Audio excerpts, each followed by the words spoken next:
이제 지난 그 7월 달부터 해가지고 석 달간 12번 하기로 해서 오늘이 12번째인가 봐요. 그래서 이제 1기가 오늘 종강이 되죠. 그리고 이제 2기는 다음 달부터 하는데 마침 한 주가 비니까 또 추석도 있고 하니까 한 주 쉬고 이제 10월 첫 주 목요일부터 했으면 하고요. 오늘은 이제 종강 뭐 기념, 뭐 특강 뭐 이런 거 하면 좋겠어요. 그래서 두 분 작품을 봤는데 이제 그것도 좋지만은 제 걸 하나 소개하려고 그래요.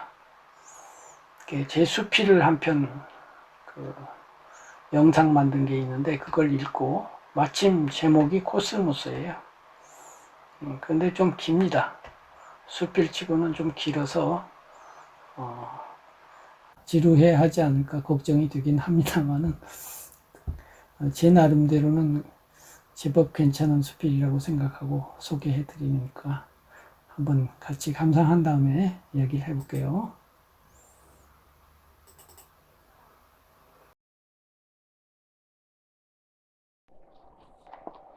코스모스 김정빈 76년 가을 34개월의 군 생활이 끝났다. 부대 위병소를 나와 조금 걷다 뒤를 돌아보니 잎이 물들어가는 포플러 나무들이 줄지어서 있었다. 문득 영화 닥터 지바고의 한 장면이 떠올랐다. 유리 지바고가 아버지를 영영 떠나보내는 것으로서 그 영화는 시작되었었다. 천사 같은 얼굴을 한 소년 지바고.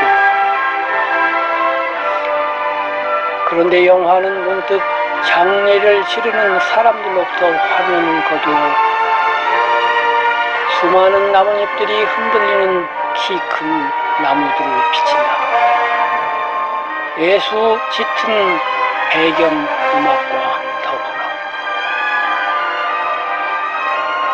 그때 내 나이 16. 그 장면이 왜 그리도 내 마음에 가슴 메이는 감동을 일으켰던지. 나 또한 머지않아 어머니를 잃게 될 것을 예감하고 있었던 것일까?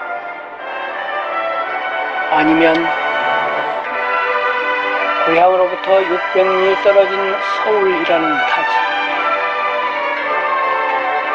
남들이 고등학교를 다니던 때 구미진 다락방에서 차갑고 거친 철기 시대를 심한 멀미로 통과하던 나에게 그 장면이 저 평화로웠던 시절의 자연, 그 자연 속에 머물던 아늑한 유년 시절의 황금 시대를 그리움으로 자극하였기 때문인지도 모른다. 그리고 그때 부대 위병소 앞에서 나는 또다시 지바고 적인 감동에 사로잡혔다. 나는 중얼거렸다. 나에게 있어 또 하나의 절기 시대는 끝났다. 이제부터 나의 시대는 빛나는 새로움으로 열릴 것이다. 나는 그것이 청동시대이거나 석기시대일 거라고는 여기지 않았다. 나는 어린 지바고가 바라보던 풍경과도 같은, 한편으로는 애수감에 젖은 아픔이지만 다른 한편으로는 삶의 진실성에 사무쳐 감동하는 기쁨인 그것이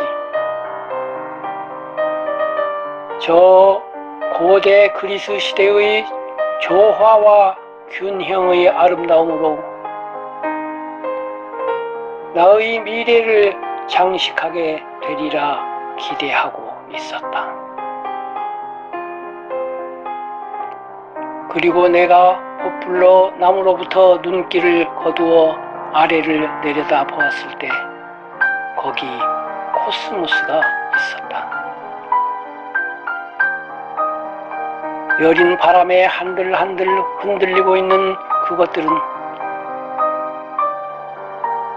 검은색으로 코끝을 반짝거리고 있는 내 군화와는 전혀 어울리지 않았다. 나는 미소 지었다.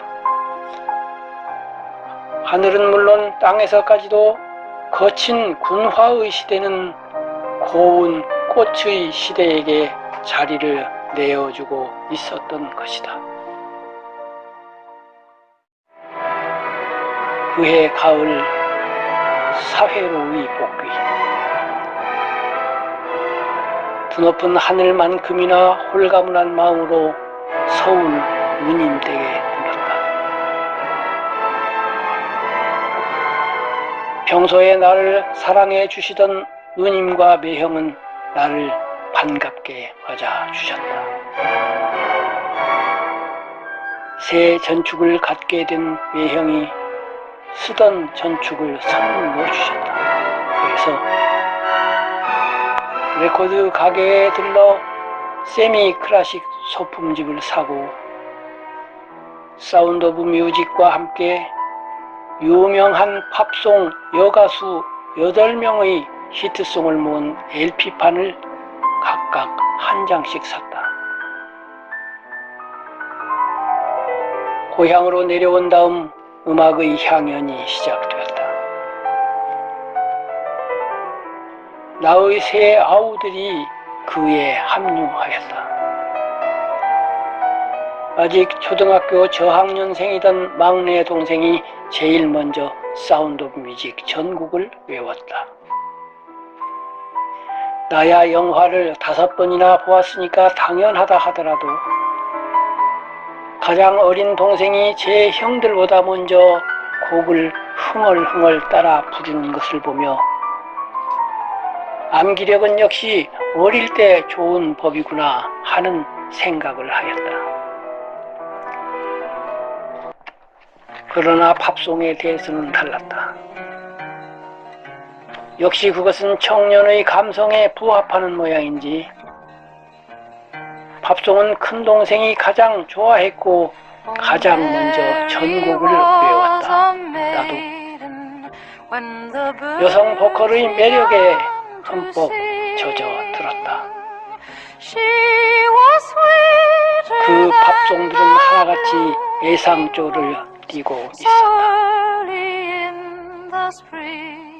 언덕 위의 하얀 집과 굿바이도 그랬지만 역시 가장 애상적인 노래는 조앤 바에즈의 도나도나와 솔밭 사이로 강물은 흐르고 였다. 조앤 바에즈는 반전 운동가로도 이름을 날린 인물이다. 그토록 가녀린 목소리로 노래를 부르는 가수가 거대한 권력에 맞서 투쟁한다는 것이 어울리지 않을 것도 같지만 나에게는 그 점 때문에 이 가수의 아우라가 더욱 신비스럽게 느껴진다. 예컨대 그것은 점령군의 탱크 앞에 하얀 옷을 입고 수줍게 다가가 장미꽃을 건네는 유리 집하고처럼 어리고 코스모스처럼 여린 소녀와도 같은 아름다움이다. 이제 와서 생각해보니 그 당시 나의 인성은 사운드 오브 뮤직적인 건강한 긍정과 조앤 바이즈적인 여린 애상 사이를 방황했던 것 같다. 전자는 내가 주위로부터 사랑을 받아온 것 때문에 생기는 것이고, 후자는 나의 처지를 돌아보면서 생겨난 것이다. 지금도 사람들은 나의 청소년 시절 이야기를 듣게 되면 참 고생을 많이 하셨군요 라며 위로하는 표정을 짓곤 한다. 그렇지만 나는 내가 유난히 고생을 하며 살아왔다고는 생각하지 않는다. 고생을 안 했다는 것이 아니라 그것이 고생으로 느껴지지 않았다는 의미이다. 나는 청소년 시절을 구석진 곳에서 보냈다.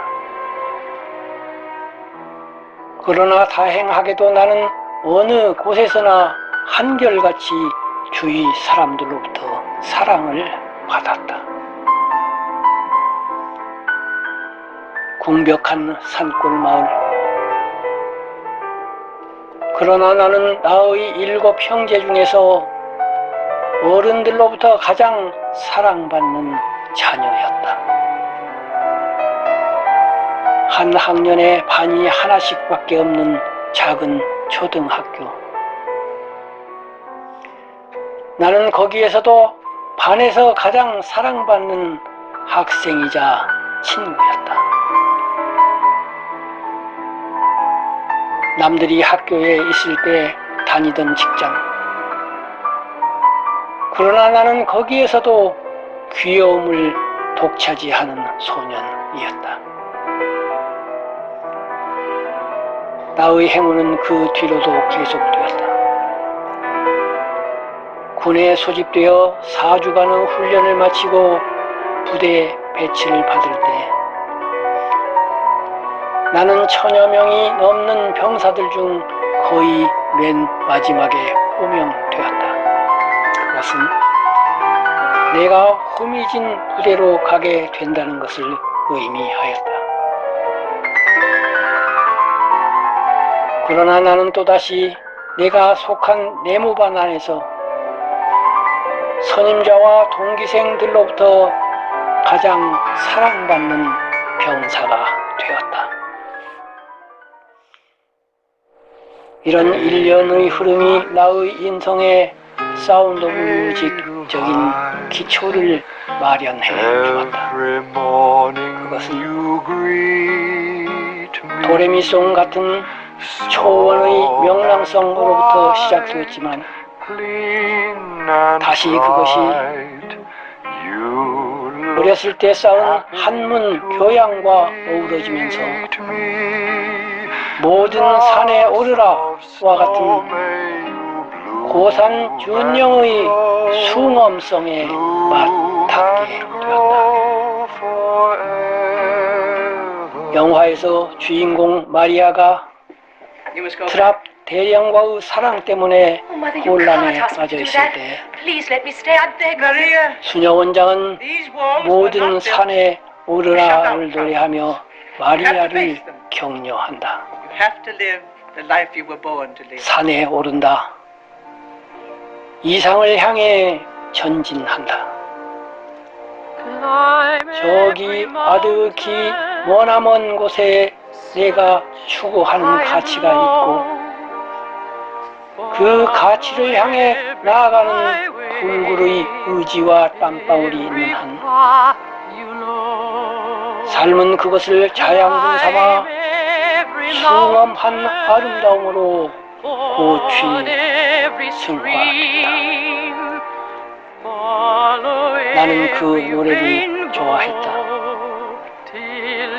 영화는 마지막 장면에서 이 곡이 배경 음악으로 울려 퍼지면서 끝났다. 마리아와 트랍 대령 일가는 알프스의 준영에 올라 자유의 땅을 향해 희망찬 발걸음을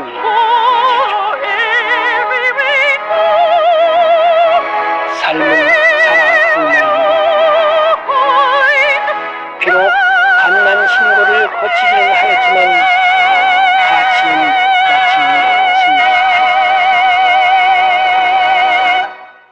그러나 산이 높으면 골짜기도 깊은 법이다. 가치는 결국 승리해야 하겠지만 승리의 과정에서 요구되는 갓난 신고는 우리의 힘에 버거운 것이며 거기에 더하여 우리에게는 처치 곤란한 이성이라는 물건이 있다. 이성, 그것은 밝음이지만 그 밝음 아래 드러나는 것이 반드시 꽃만은 아니다. 이성은 꽃과 더불어 진드기를 불러들인다. 마치 아담이 지혜의 열매를 얻음으로써 낙원을 잃어버렸듯이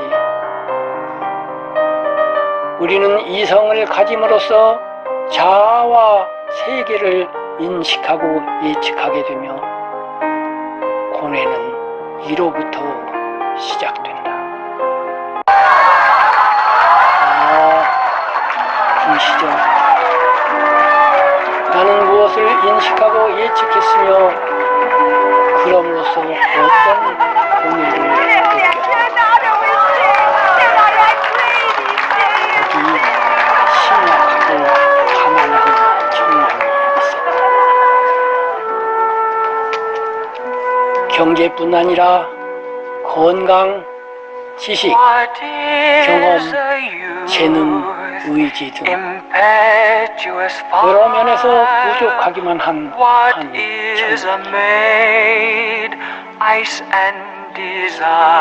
그러나 그가 가진 것에 비해 올라야 할 봉우리는 알프스 산보다 높았다. 그것이 한두 편의 영화와 몇 곡의 노래로 감당할 수 있을 만큼 만만하지 않다는 것을 이성은 햇빛처럼 밝히 말해주고 있습니다.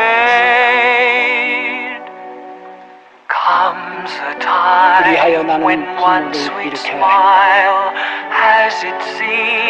나의 부족은 나의 탓이 아니었기 때문이다. 나를 그렇게 제한한 그는 운명이거나 우연 또는 신이거나 법칙이었다. 나는 어떤 거대한 힘의 주사위가 되어 불운의 확률 속에 포함되어 버린 것이었다. 그러나 그럼에도 불구하고 살아야 했다. 그리고 운명, 우연, 신, 법칙이 나에게 부족만을 준 것은 아니었다. 그 알 수 없는 미묘한 무엇은 나에게 또 다른 것을 주었다. 주위 사람들로부터 받은 한결같은 사랑, 거기에 더하여 나는 남달리 내성적이어서 나의 내면을 세심하게 관찰할 수 있었다. 나는 이것으로서 외적인 조건으로서의 불운과 맞서야 했고, 비록 어렵긴 하겠지만 승리의 가능성이 전무한 것은 아니었다. 그리하여 나는 분노하지 않았다. 주변 사람들로부터 받은 사랑은 나에게 삶에 대한 긍정을 선물해 주었고, 내적 성찰은 고전 문학에 대한 애호로 이어져 감정의 승화를 통한 숭엄으로의 길을 넌지시 비추어 주었다. 그리하여 나의 감성은 긍정과 분노의 중간지대에 놓이게 되었던 것이다. 그 중간지대의 감성이 바로 조엔 바이지적인 예상이었다. 자신의 무능을 있는 그대로 직시하되 그 탓을 남이 아니라 자신에게로 되돌릴 때 일어나는 슬픔. 도나는 이랴라는 뜻이라고 한다. 노래 가사는 어디로 왜 끌려가는지 모르는 채 끌려가는 송아지의 슬픔을 담고 있다. 유한자가 무한성에 직면하여 갖게 마련인 무력함. 모든 페이소스는 그것으로부터 시작된다. 그리고 그 눈물 어린 페이소스와 더불어 우리는 우리 자신을 사랑하고 또 위로한다. 어느덧 흘러가버린 30여 년, 그리고 또다시 가을. 아침에 일어나 창문 밖을 내다보니 비가 그친 하늘이 훌쩍 높아졌다. 마당으로 나가 아청빛 하늘을 올려다보다가 문득 장자의 무공과 무용지용을 떠올린다. 그러다 시선을 내려 바라보니 바로 내 옆에 분홍빛 코스모스. 여린 꽃잎들이 한들한들 바람에 흔들리고 있다. 낮음과 높음, 유한과 유한, 미소와 거대, 그리고 유용과 무용지용, 또는 저기 저 하늘과 여기 이 코스모스 꽃 한 송이의 가녀린 아름다움.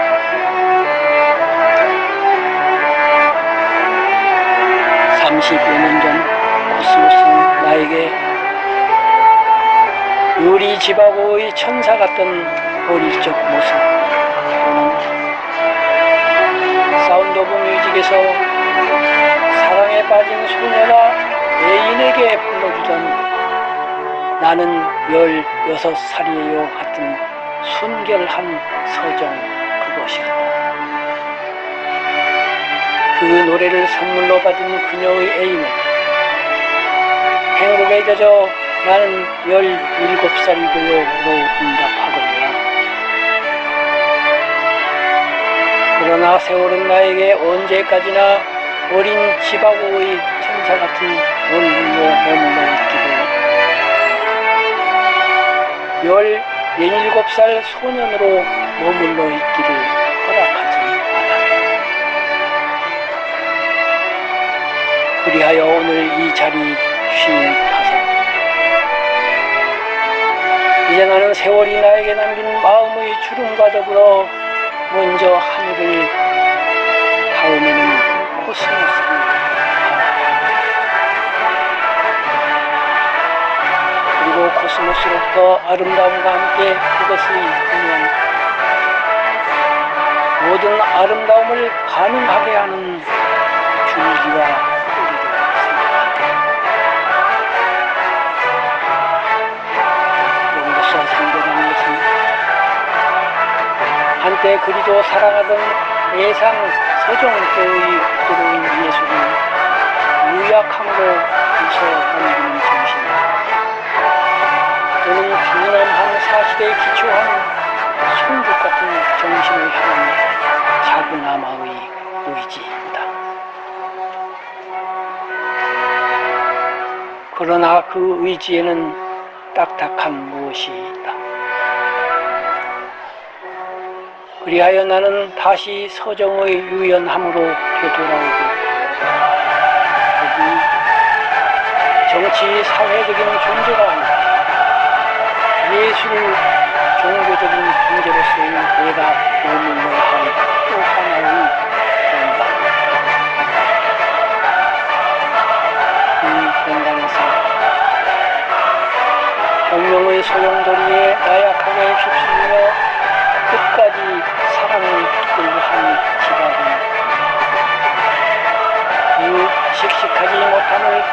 치유할 대상이라기보다는 그 인텔리로서의 지나치게 정이 많았음을 이해하고 수용해 주어야 할 대상. 이제 17을 멀리 잃어버린 나 또한 그와 다를 바 없는 나약하고 유한하고 미소한 존재로서 페이소스라는 노랗게 물든 포플러 숲속에서 가만히 끌어당겨 손을 맞잡고 눈시울을 적셔야 하는 가여운 존재가 된다. 나는 다시 하늘을 바라본다. 저 푸르디 푸른 아우라. 그 아우라 속에 코스모스가 있다. 코스모스는 질서 있는 우주를 의미하지만 오늘 나의 코스모스는 그것이 아니다. 여기 카오스로서의 인생 안에서 그러나 아득히 인생을 넘어서는 아름다움으로 하늘 코스모스는 지금 아롱아롱 번져 있다.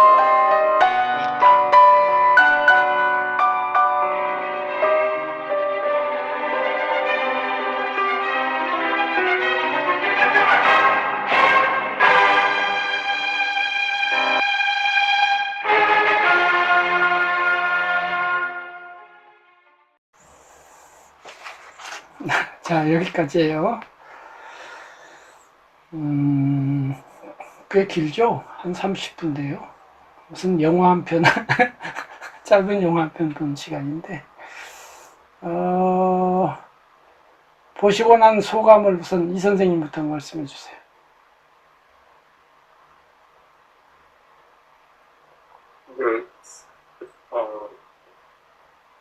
네, 감성 넘치는 어떤 좀 따뜻한 시선 또는 따뜻하면서도 그런 연민과 이제 어떤 그 애정 가득한 시선으로 이제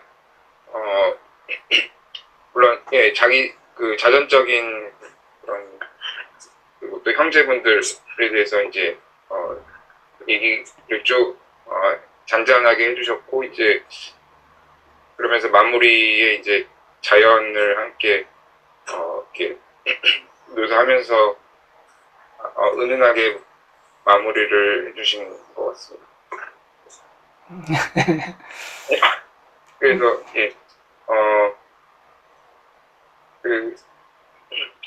예, 작가 그러니까 저희 교수님 작가분의 어떤 그 거에 함께 좀 몰입해서 이렇게 또 감정을 좀 약간 조금 복받치면서도 이렇게 조금 은은하게 들을 수 있어서 좋았습니다. 네. 바하님도 한 말씀 해주시고요. 예, 오늘 사실 이제 교수님께서 보내주신 그 수필집 성산에서 살리라 이렇게 오늘 받고 좀 읽어봤어요. 예. 저는 못 읽고 조금씩 읽어봤는데 제가 김종빈 교수님에 대해서 이렇게 잘 모르고 있었다 이런 생각이 이제 들어서 정산에 살리라 수필집을 좀 빨리 읽어봐야 되겠다 이런 생각을 했는데 오늘 지금 보여주신 이제 그 영상을 보면서 어렸을 때부터 굉장히 남다른 그 문학적인 예술적인 감수성이 있으셨던 분이구나 이런 생각이 들었고요. 근데 그런 본인의 그런 교수님의 그런 감수성을 영화라든지 뭐 소설 뭐 이런 거를 통해서 또는 자연 속에서 그거를 자연스럽게 키워오셨다. 키워오셨다기보다는 이제 자연스럽게 발현이 된 거죠. 이제 그런 생각이 들었고요. 제가 느끼기에는 그 좀 청소년 시절부터 그런 굉장히 다양한 문학 작품들 또는 뭐 이렇게 영화라든지 또는 음악 이런 걸 통해서 굉장히 더 이렇게 정신 세계가 더 풍부해지고 유연해지고 좀 더 넓어졌을 거라는 생각이 저는 들었고요. 저희들이 이제 문학을 지금 배우고 있는 이런 입장에서 교수님의 작품들을 더 많이 읽어봐야 강의도 잘 들을 수 있겠고 배울 수 있겠다 이런 생각이 들었고요. 또 오늘이 이제 읽기 마지막 시간이잖아요. 예. 그래서 더더욱 깊은 그런 영상을 준비해 주신 것 같아서 감사드립니다. 그 청산의 살리라보다 이제 한 10년 이상 뒤에 쓴 수필이에요.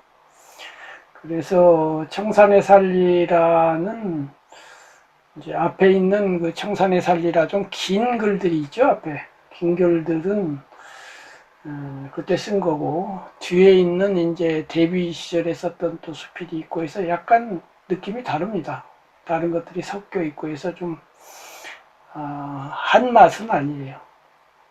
그리고 이제 두 분은 말씀을 안 하셨지만 이제 이 코스모스라는 수필의 제 특성이 좀 잘 나타나 있다고 볼 수 있는 게 요 원고를 한번 보면서 얘기해 볼까요?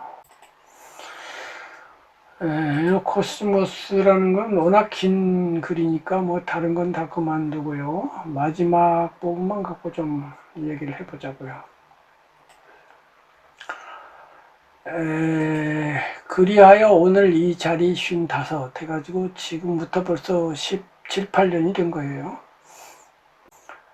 이제 나는 세월이 나에게 남긴 마음의 주름과 더불어 먼저 하늘을, 다음에는 코스모스를 바라본다. 하늘과 코스모스를 대비했죠. 그리고 코스모스로부터 아름다움과 함께 그것의 근원, 모든 아름다움을 가능하게 하는 줄기와 뿌리를 생각한다. 이제 우리가 코스모스 하면 꽃을 주로 보지만은 그 꽃이 제 혼자 있는 게 아니죠. 줄기가 있고 뿌리가 있으니까 있죠. 그럼으로써 생겨나는 것은 한때 그리도 사랑하던 애상 서정 쪽의 부드러운 예술. 그러니까 제가 어려서부터 마음이 요약했어요. 문학 좋아하는 분들이 되게 그런 분이 많은데 겁도 많고, 그래서 아까도 그 수필에 나왔지만은 그 슬픈 노래를 그렇게 좋아했어요. 특히 애상적인 노래를, 조앤 바이즈 그런 노래를. 그런데 이제 꽃만 보면 아마 애상 서정 쪽에서 머물렀겠지만은 줄기 뿌리라고 하는 그걸 생각하면은 그 예술을 요약함으로 웃어넘기는 정신, 너무 약하지 않아. 그렇게 빌빌대지 마.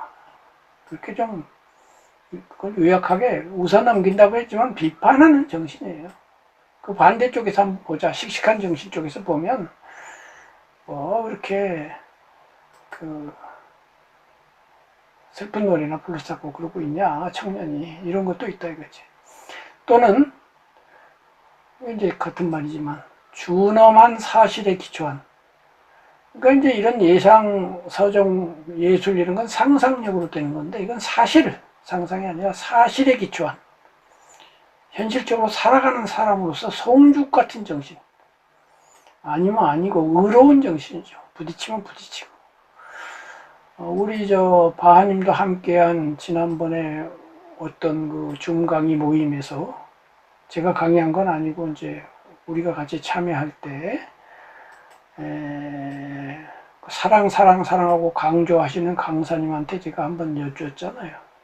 의로움에 대해서. 사랑을 가진 사람은 불의를 보면 어떻게 합니까? 외국 군대가 우리나라를 쳐들어와가지고 쑥대밭을 만들고 있을 때 사랑하는 사람은 어떻게 하는 겁니까? 그에 대해서 나는 바로 이 송죽 같은 정신으로, 의로운 정신으로 총을 들든지 칼을 들든지 일어나야 될 거 아니냐. 이것이 이제 이 전후에 이제 오랜 숙고를 거쳐서 나에게 이게 부족하고 이게 필요하다. 이거를 이제 비유로 하면 코스모스의 꽃이 아니라 줄기와 뿌리에다 비유를 한 거예요. 그래서 이제 근원을 보자. 그렇게 사랑하던 애상서정 쪽의 부드러운 예술을 요약함으로 웃어 넘기는 정신 또는 준엄한 사실에 기초한 송죽 같은 정신을 지향하는 적어나마 의지다. 그렇다고 내가 아직 거기에 전념할 정도는 아닌데 약간이나마 그래도 그런 의지를 갖게 되었다 이런 거예요. 그러나 그 의지에는 무언가 딱딱한 면이 있다. 이번에는 이게 또 문제거리예요. 이제 저는 그 공자님은 논어에 참 많은 그 존경심도 가지고 있고 논어가 저희 인성을 형성하는데 굉장히 큰 역할을 했는데요. 그 논어에 보면 이제 그 예는 절하고 악은 화한다는 게 있어요. 예의를 지킨다는 예입니다. 절은 마디절자예요. 마디 짓고 그 대나무가 마디 지어져 있잖아요. 그러니까 예는 마디 짓고 음악은 조화한다 이거죠. 그래서 예악이에요. 공자사상의 그 핵심이 예와 악이거든요. 그 예라고 하는 것은 이렇게 마디 짓는다는 것은 나눈다는 의미도 있어요. 마디 지면 윗마디 아랫마디가 나뉘잖아요. 그래서 임금과 신하를 마디 짓고 남자와 여자를 마디 짓고 너와 나를 마디 짓고 이렇게 해요. 그래서 오륜이라는 것도 다 그렇게 상대되는 부자유친, 군신유의 이렇게 둘로 나눈 다음에 질서를 잡는 거죠. 윗사람은 위가 되고 아랫사람은 아래 되고 이렇게 제자리를 딱딱 잡아주면 질서가 생겨요. 지금 제가 두 분의 시를 이렇게 점검하면서 좀 조직적이면 좋지 않겠느냐, 순서가 있으면 좋지 않겠느냐, 이 말은 질서가 있으면 좋지 않겠느냐는 의미고, 요 비유로 가면 마디 짓는 거예요. 근데 그 마디 지음은 딱딱해요. 당연하죠. 마디 자체가 딱딱하게 되는 거고, 가르니까. 그래서 화가 이제 필요해요. 조화를 시킬 필요가 있어요. 일껏 임금과 신하, 너와 나 나누었던 그 선을 흐리게 지워야 돼, 이번에는. 한편으로는 나누어야 되고, 한편으로는 나누지 말아야 되는 거죠. 그래서 음악이 그 역할을 해요. 그래서 악은 화해요. 근데 둘을 비교하면 예보다 악이 경지가 높아요. 그래서 공자라는 분은 성인이신데 그분의 인격은 예에 기초하지만 이 코스모스로 비교하면 그 예가 줄기 뿌리에 해당되는데 악은 꽃에 해당돼요. 결론에 해당된다고. 그래서 인품이 음악 같아요. 인격 자체가 악이야. 성인의 인성은 예술입니다. 인성 자체가 예술이 조화롭죠. 그래서 한편으로는 공자는 굉장한 카리스마를 가진, 여기로 치면은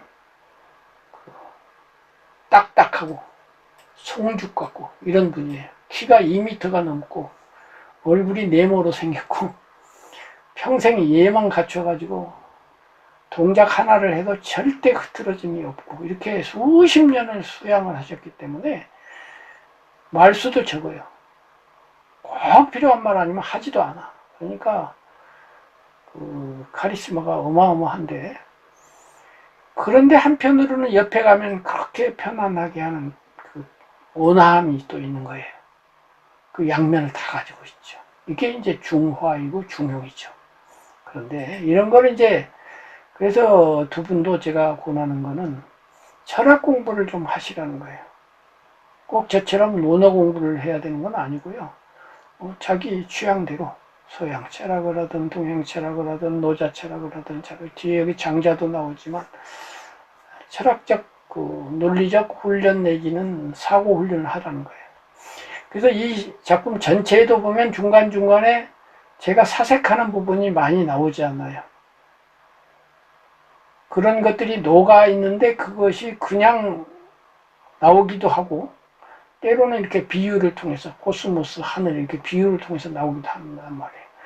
그 철학적 사고 중에 핵심을 이루는 게 뭐냐면은 중간에 나오는 이 부분인데요. 이제 이성. 이 이성이 이제 논리적인 생각을 하게 하는 건데, 이 이성을 가지고 있기 때문에 인간은 다른 동물보다 고귀한 존재인데, 동시에 그것 때문에 또 문제거리가 많아요. 요놈이 발금 아래 드러나는 것은 꽃만이 아니다. 얘가 발금인데 진드기까지 데리고 온다. 이성을 가짐으로써 자아와 세계를 인식하고 예측한다. 이런 게 이제 저만의 숙고인데, 인간과 동물의 차이가 뭐냐면은 동물은 지가 저인 줄을 몰라요. 자의식이 없어요. 내가 생각할 때 내가 생각하네 라고 생각할 줄을 몰라요. 걔도 주인과 주인 아닌 사람을 구별을 하긴 해요.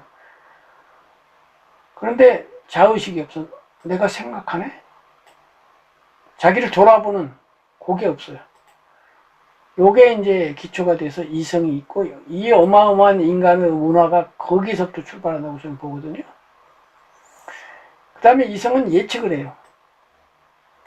나는 마침내 죽는 사람이다.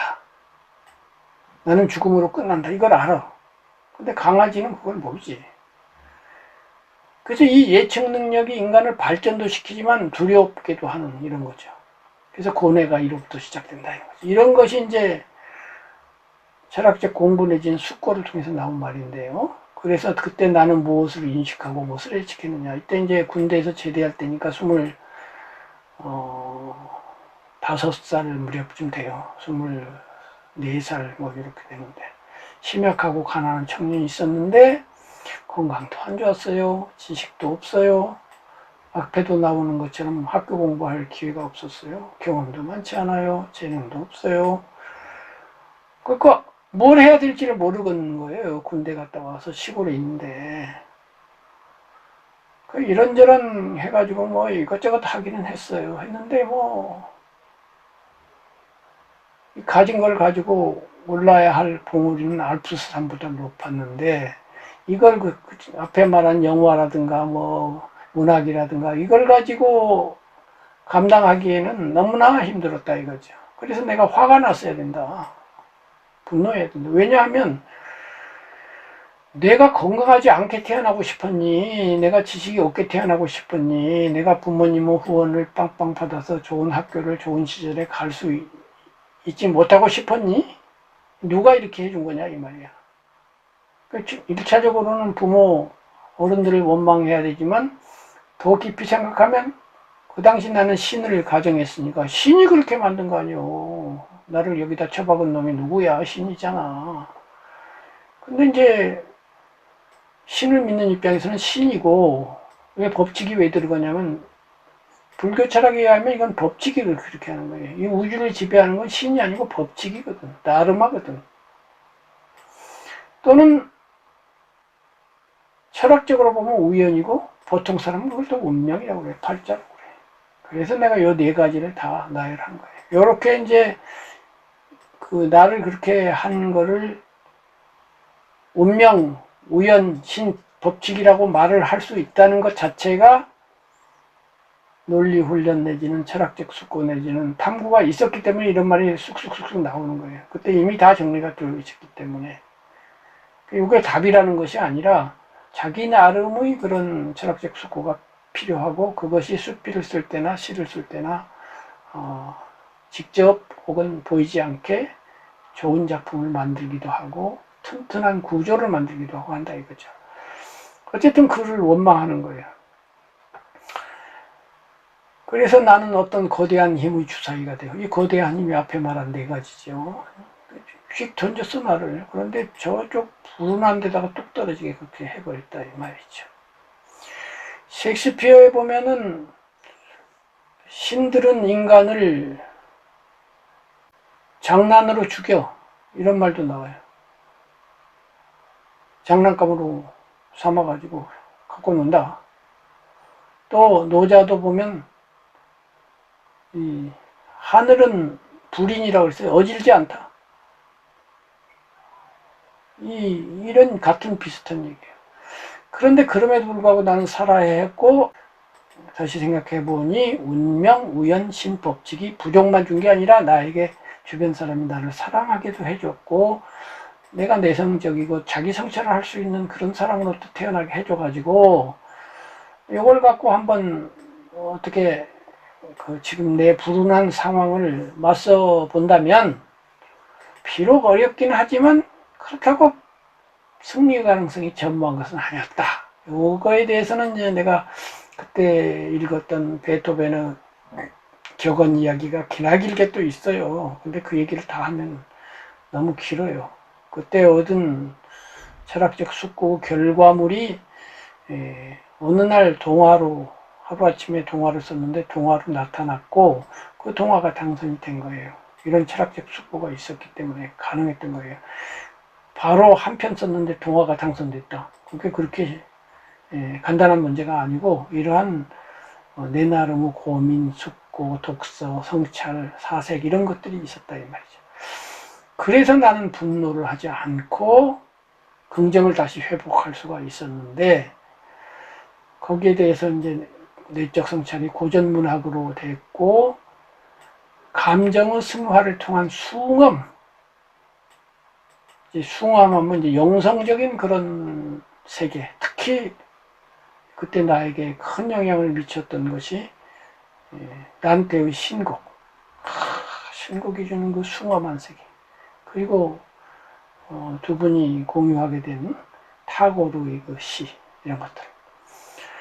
그렇게 해서 나의 감성은 긍정과 분노의 중간, 분노가 아주 없어졌으면 좋겠지만 약간 화도 나 있는데, 그러나 긍정하려고 하는 그 사이가 조앤 바이지적인, 지금 배경음악으로 나왔던 나나나나나나나 너무나 슬픈 노래인데 이 노래가 그렇게 좋았어요. 예상조에 이게 낫다. 그러면 이게 이제 저희 사색인 거예요. 자신의 무능을 그대로 직시하되, 내가 무능하다는 거 안다 이거예요. 아니다고 거짓말 하지는 않는데 그 무능의 탓이 남이 아니라 나에게로 돌린다 이 말이에요. 아까처럼 우연이니 운명이니 신이니 법칙한테 탓을 하는 것이 아니고, 아버지 어머니 탓을 하는 것도 아니고 내 탓으로 돌린다 이 말이에요. 이때 슬픔이 일어나요. 화가 일어나는 게 아니라 화가 슬픔으로 바뀌어. 그래서 이 슬픔은 굉장히 고귀한 감정이에요. 화를 내야 되는데 슬퍼하니까. 나를 때리는 사람을 향해서 슬픔을 느낀다면 그게 자비예요. 그래서 이제 조앤 바이지가 도나도나라는 노래도 불렀는데, 거기가 이랴이라는 뜻인데 송아지가 이렇게 끌려가는 그 노래란 말이죠. 그러면 내가 송아지다 이 말이지. 유한자가 무한성 앞에 직면해서 갖게 말이는 무력함. 그러니까 내 개인의 문제가 아니라 인간 전부가 영호걸조차도 무한 앞에서는 무력하죠. 모든 페이소스는 그것으로부터 시작된다. 이 슬픔, 이런 감성 이런 게 알고 보면 자기의 유한성에 의해서 생겨요.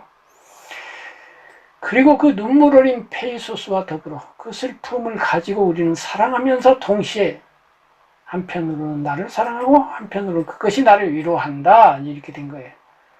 그래서 이제 30년이 지나서 또 가을이 왔는데 마당에 나가서 이때 이제 평택에 있는 전원주택에 살았어요.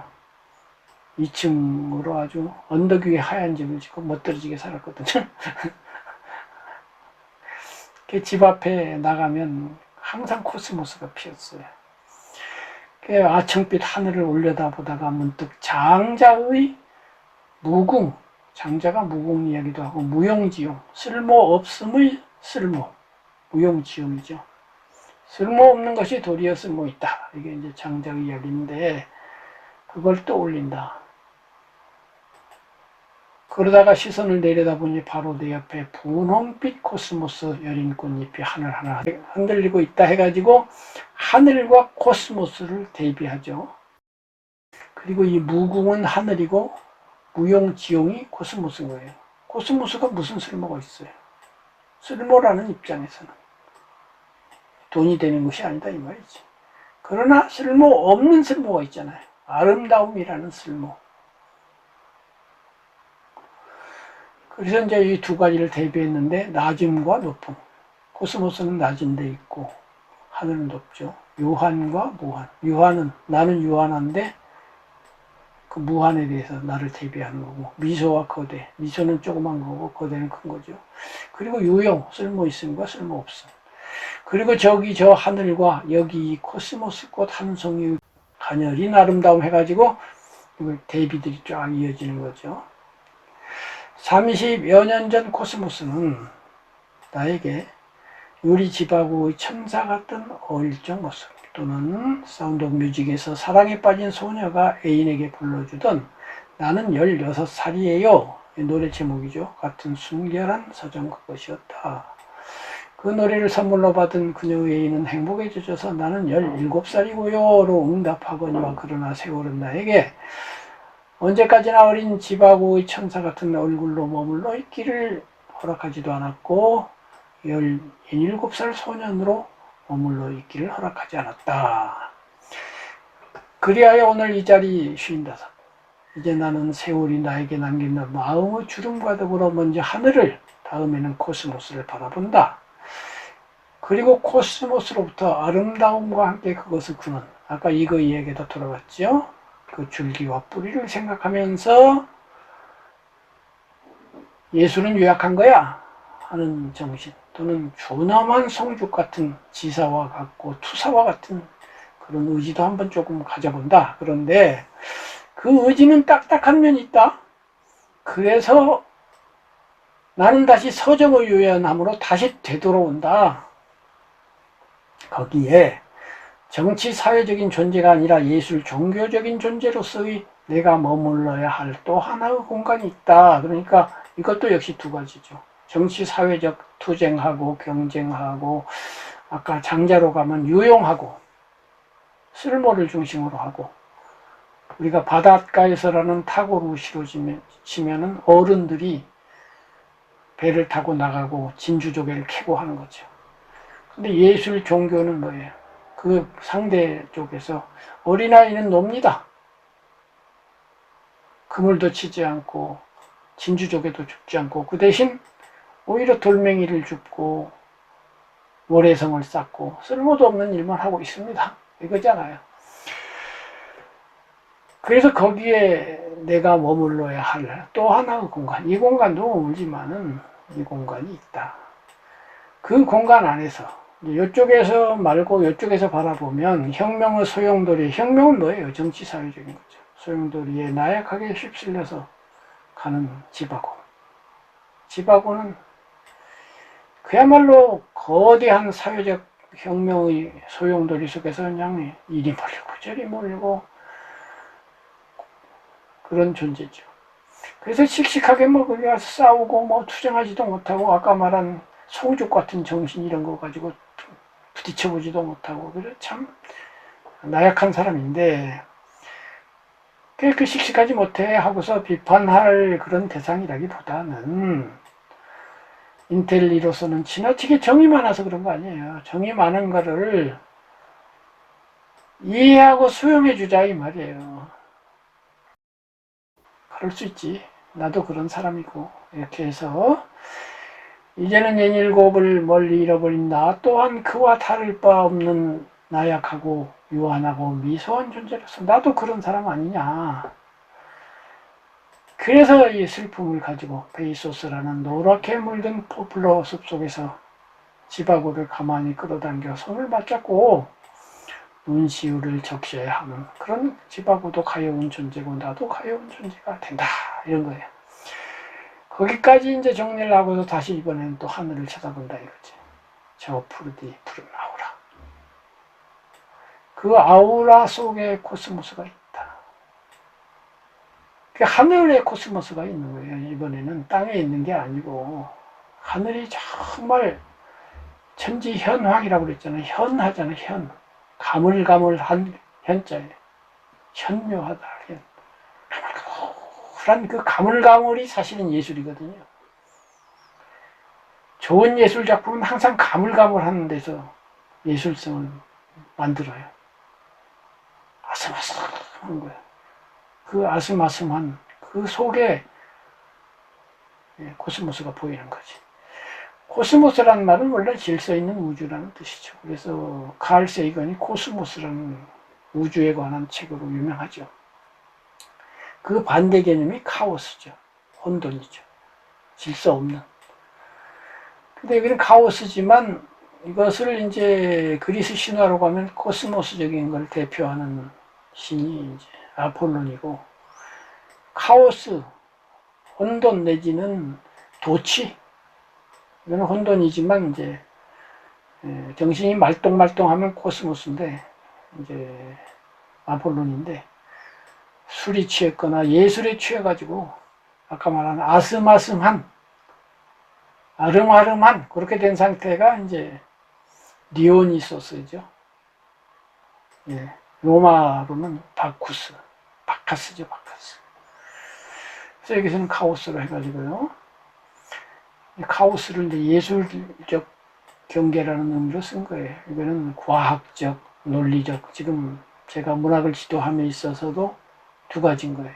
아까 공자님으로 치면은 코스모스는 예는 절하고 카오스는 악은 화한다. 이런 대비가 되는 거죠. 코스모스는 질서 있는 우주를 의미하지만 오늘 나의 코스모스는 그것이 아니다. 하늘은 질서 있는 우주로서 코스모스인데 그 속에 아우라가 있고 아우라 속에 코스모스가 있는데 이 코스모스는 질서 있는 코스모스가 아니죠. 아우라 속에 있으니까 이거는 카오스적인 디오니소스적인 예술적인 코스모스죠. 그래서 거기에 카오스로서의 인생 안에서, 이제 인생이라는 건 범속한 사람도 사는 그런 인생인데, 그러나 아득히 인생을 넘어서는 아름다움으로 우리가 예술을 하고 문학을 하는 건요, 이 범속한 인생을 살자는 것이 아니고 그 인생 속에서 인생의 깊은 아득함 혹은 그것을 넘어서는 인생 이상의 그 어떤 아름다움, 그런 아름다움을 보아낼 줄 알고 심지어는 창작해낼 수 있으면 더 좋고, 창작은 나중 일이고 훌륭한 작품 이런 것을 감상하는 눈만 가진다 해도 이런 눈이 깊어지면요, 왜 셰익스피어가 그렇게 위대한지를 알 수가 있는 거예요. 그냥 읽으면요, 셰익스피어나 뭐 그게 그거지. 왜 굳이 셰익스피어 해야 돼? 그게 뭐가 그렇게 대단한데? 뭐 재미있는 얘기네. 그 정도 얘기는 뭐 다른 세상에 수많은 작가하고 뭐가 그렇게 차이가 나는 거야? 모르는 거예요. 보는 눈이 있어야 감탄하게 되고 감동하게 되는 거거든요. 그렇게 보는 눈, 감상하는 눈이 생김으로써 지난번에도 이야기한 것처럼 이 세계는 풍부해져요. 지금 이러한 코스모스를 쓸 수 있는, 코스모스 하나 가지고 이렇게 온거지 50장짜리 수필을 이렇게 쓸 수 있는 김정빈이라고 하는 사람이 바라보는 코스모스와, 코스모스가 가지고 시 한 편을 쓸 수도 없고 코스모스는 그냥 코스모스지. 또는 뭐 조금 더 나가면 어떤 가수가 부른 코스모스 한들한들 뭐 그 정도에서 그치는 어떤 사람과는 차이가 있지 않겠어요. 그래서 하늘 코스모스 해가지고 하늘과 코스모스가 합쳐진 단어를 제가 만들었고요. 아롱아롱, 이게 이제 아우라죠. 번져간다. 이게 예술이죠. 이게 화죠, 화. 그러니까 절, 아까 말한 딱딱함, 나누는 것, 분별하는 논리적, 철학적, 자연과학적, 또 세간살이적 그런 게 아니고 그걸 지우고 연결시키고 화합시키고 해서 하는 거예요. 그래서 삶이라고 하는 것은 두 가지가 어우러져서 공자님식으로 해서 예와 악이 어우러져서, 이때 악은 음악만이 아니고 오늘날로 치면 예술이에요. 그래서 철학과 예술이 어우러진, 한편으로는 철학적, 논리적, 더 나아가면 자연과학적, 수학적으로 대상을 확실하게 분별하고, 다른 한편으로는 그 분별선을 오히려 지워서 나와 너가 확실한데 내가 곧 너고 너가 곧 나다 하는 그런 세계가 시작되는 것이, 하나는 예술이고 다른 하나는 종교 내지는 영성의 세계죠. 이 두 가지를 잘 중도적으로 조화시켜야 바람직한 인성이 된다. 그게 저의 철학인데, 이 철학이 맞는지 안 맞는지는 모르겠으나 이렇게 생각한 지 지금 뭐 10년, 20년이 된 게 아니라 오래됐는데, 그 기간 동안에 계속 그것을 점검해 보았지만 아직까지는 틀린다는 생각을 하지 않고 있어요. 어쨌든 여기까지 이제 제가 제 스스로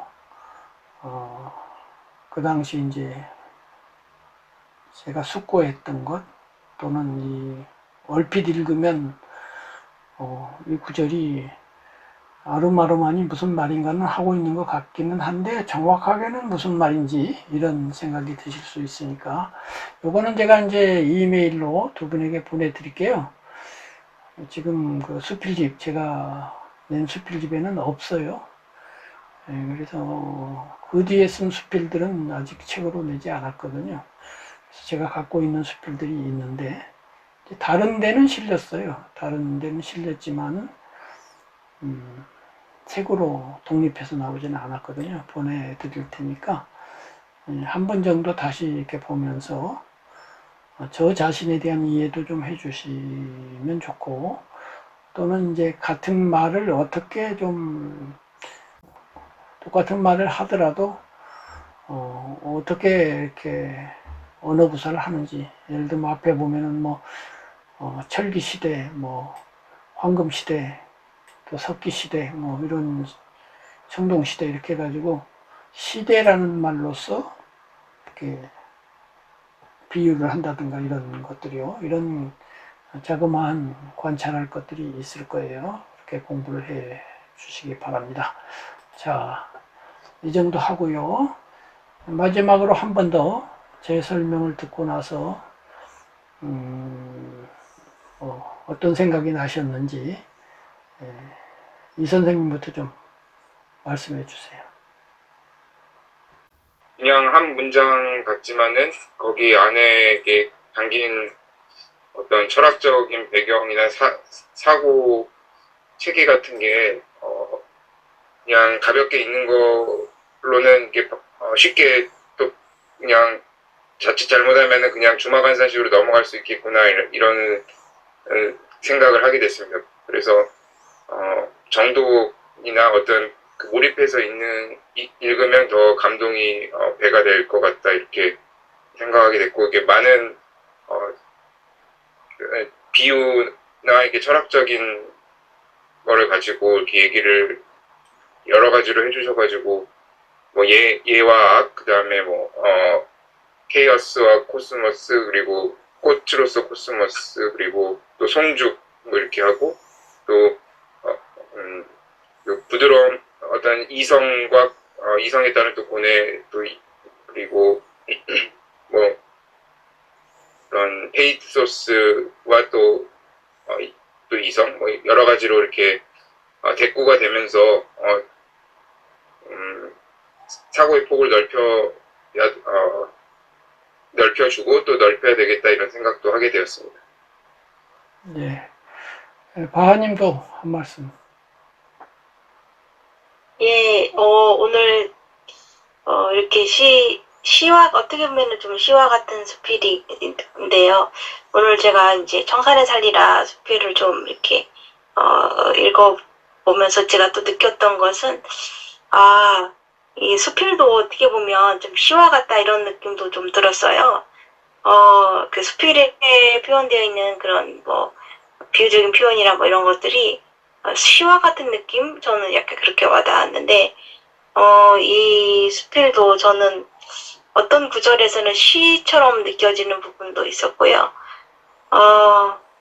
좀 가을에 특히 지난 시간부터 저희가 이제 가을 관련된 시를 이렇게 공부도 했었고 저희들도 쓰고 있는데 이 가을에 참 잘 어떻게 보면은 좀 더 저희의 삶을 깊이 있게 들여다보게 하는 그런 철학이 있는 그런 수필을 소개해 주셔서 이 깊어가는 가을밤에 잘 어울리는 수필이었던 것 같습니다.